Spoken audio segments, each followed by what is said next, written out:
en tanto que la hematopoiesis normal está totalmente deprimida. Conforme inicia la entrada a la remisión, nosotros tenemos desde luego una reconstitución de la hematopoiesis normal y por tanto una reconstitución de la inmunovigilancia mediada por células NK reguladoras y células NK citotóxicas, mediada por células CD8 citotóxicas, y etcétera, por células B y todas las células adaptativas e innatas que en realidad cooperan para vigilar el sistema del crecimiento maligno. Y concomitante a ello tenemos una depresión de la hematopoiesis normal. En esta parte de la gráfica se encuentran el 85% de los pacientes que debutan con leucemia linfoblástica aguda y el problema son el otro 15 o 20% de ellos que en realidad guardan clonas con una identidad muy particular, única, en estado de quiesencia y que residen en nichos que son hoy por hoy el foco de muchísimas investigaciones alrededor del mundo, que aparentemente tienen una falta de sensibilidad, una resistencia a los tratamientos oncológicos normales y que tienen una tendencia a evolucionar más rápidamente que el resto de las clonas. Entonces, podrían ser clonas primitivas de propiedades biológicas diferentes y que son responsables de la recaída del individuo. Durante toda la evolución de la enfermedad tenemos la contribución de un microambiente hematopoyético actuando, ¿no?, paralelamente a la neoplasia en el mantenimiento y en la inducción a la proliferación de las formas inmaduras y disfuncionales que constituyen a la leucemia. Y nosotros creemos que al inicio de la enfermedad este microambiente, tanto el microambiente como las clonas que están predominando son esencialmente diferentes al microambiente que soporta a la hematopoiesis normal. Y también creemos que durante la recaída el microambiente que coevoluciona con las nuevas clonas también soporta una nueva vida. En la investigación en la leucemogénesis ha sido fundamental la citometría de flujo porque nos ha permitido a través de múltiples colores identificar a las clonas, a las normales y a las anormales y poderlas seguir durante la enfermedad. Y de esta forma hemos logrado identificar células muy primitivas, troncales hematopoyéticas y poder sufraccionar tantas veces como queramos o tantos marcadores como tengamos a la médula ósea para identificar los estadios de diferenciación subsecuentes. Y entonces, utilizando esta tecnología de citometría de flujo multiparamétrica, la primera pregunta que hicimos en el laboratorio fue ¿qué tanto hay de hematopoiesis normal en los individuos leucémicos? Toda vez que el trabajo de suprimir a la blastogénesis lo hacen eficientemente los quimioterapéuticos que nosotros conocemos, pero el individuo no puede siquiera remitir medianamente si no hay una inducción a la hematopoiesis normal y a la inmunovigilancia eficiente. Y entonces en esta búsqueda Jessica Purisaca descubrió que básicamente el acervo de células troncales, aquí como LDH, aquí como fracciones de fenotipo CD34 positivo, linaje negativo, estaba vacío, es decir, por lo menos 10 veces menos había lleno este compartimiento de células troncales. Y no solo ello, no solo en frecuencia y no solo en números absolutos, sino también en actividad había una anormalidad en la hematopoiesis normal, dado que cuando en un sistema de cultivo en donde se trata de emular a la médula ósea poniendo células mesenquimales que provienen de médula ósea en contacto con las células primitivas y seminales, lo que nosotros teníamos es que en comparación a una hematopoiesis normal, básicamente no había producción de ninguna de las líneas hematopoyéticas, la línea linfoide de células B, de células NK, células T o la línea mieloide de granulocitos, monocitos, etcétera. Entonces, la hematopoiesis normal, obviamente, está muy deficiente en el individuo leucémico, en todo el individuo leucémico. Hasta ahora, en todos los casos que hemos analizado, no ha habido un solo paciente leucémico que muestre números ni medianamente cercanos de células muy troncales o progenitores tempranos a la normalidad. Pero dentro de todos estos pacientes de por sí deprimidos hay clases también, hay subclases, hay grados de hematopoiesis normal, y entonces hay individuos en donde el número de células troncales es todavía menor que el del promedio de individuos leucémicos, y en este caso muestro un resultado que nos tiene muy entusiasmados, porque aparentemente el contenido y la abundancia de células troncales y progenitoras en los pacientes correlaciona inversamente con el riesgo clínico de la enfermedad.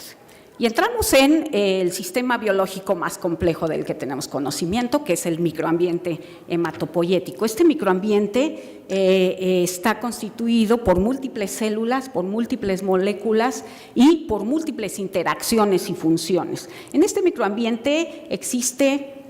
células estromales que conforman nichos hematopoyéticos. Un nicho hematopoyético es aquella región arquitectónica que mantiene a la célula troncal en un estado funcional, en la mayoría de las veces quiescente, y que le permite entrar intermitentemente a ciclo y a diferenciación, y con ello cubrir los 90 años de nuestra vida con una hematopoiesis normal. Entonces, tenemos el nicho osteoblástico, que está justamente pegado al endostio del hueso y que lo conforman osteoblastos, en donde yacen las células troncales más primitivas de todo el sistema. Después tenemos el nicho perivascular, que está conformado por células endoteliales, en donde también residen células primitivas, posiblemente no autosustentables o autorreplicativas y con menos capacidad de diferenciación, y sobre todo también se acercan a este nicho las células que ya han madurado suficientemente y que tienen que salir a la periferia para hacer sus funciones en el sistema sanguíneo. Y en medio de estos nichos existe un nicho reticular, es decir, conformado por células que actúan en red, en la mayoría de los casos células estromales mesenquimales altamente productoras de una quimiosina llamada CXL12, que en realidad es el soporte y la forma de suprimir la hematopoiesis maligna y dar soporte a la hematopoiesis benigna, enfatizando en linfopoiesis de células B por el tema que estamos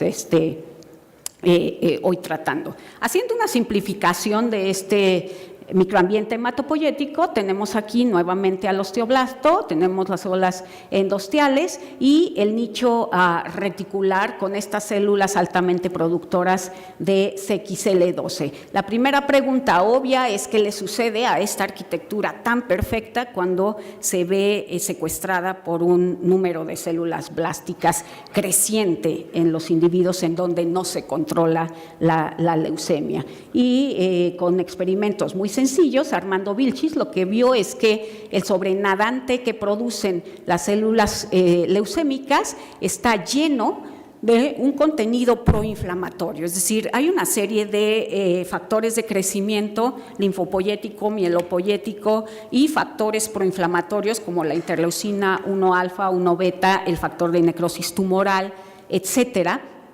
que parecen ser directamente producidos y que podrían remodelar el microambiente hematopoyético. Nos llama la atención, desde luego, que CXL12, que es el SDF, ¿no? el factor derivado del estroma está muy disminuido en cantidad en la médula ósea del individuo leucémico. ¿Cuál es el efecto de tener un ambiente proinflamatorio en la médula ósea? Crónicamente hablando, es decir, estos individuos que han entrado en nuestros protocolos de investigación no tienen obviamente una infección clínica aparente o una infección inflamatoria aguda. Entonces, estamos hablando de un mecanismo microinflamatorio que podría ser crónico. Y el efecto es el siguiente, no en todos los individuos, pero en aquellos en donde se producen citocinas proinflamatorias, cuando estas son puestas en contacto con células troncales normales, CD34 positivas, lo que generan es un desorden en su proliferación y diferenciación, en tanto que una célula normal requiere por lo menos 5 días en cultivo para empezar a perder el marcador seminal CD34 y entrar en proliferación, como lo ven aquí. Cuando es puesto en contacto con el producto del tumor, en realidad entran en proliferación las células todavía CD34 más en diferenciación descontrolada. Esto no es una buena noticia, desde luego, si nosotros nos remitimos a todos los papers que sugieren que una célula troncal seminal, cuando es superactivada, en realidad acaba por agotar el acervo que tenemos en la médula ósea de los individuos. Entonces, pensando en de dónde vienen los factores que inducen, ¿no?, autólogamente este proceso microinflamatorio, Yusara Ríos en el laboratorio hizo una búsqueda de microRNAs que son producto del tumor, altamente producidos por los tumores en leucemia linfoblástica aguda, y que no solo funcionen como microRNAs en la regulación posttranscripcional de las células, sino que funcionen como ligandos de TLR. Y encontró un trío de candidatos muy buenos que tienen los motivos biológicos necesarios para funcionar como ligandos de TLR y que además los encontramos liberados en exosomas en las células leucémicas. Estos microRNAs liberados en los exosomas fueron capaces justamente de inducir la producción de citocinas proinflamatorias, y no solo eso, de replicar el fenómeno que habíamos visto anteriormente de inducción a la célula troncal de un fenómeno de proliferación y diferenciación. Nos lleva a pensar en un escenario autosustentable en donde el tumor está produciendo tanto microRNAs como citocinas proinflamatorias, y esto le permite posiblemente fertilizar la tierra en donde va a vivir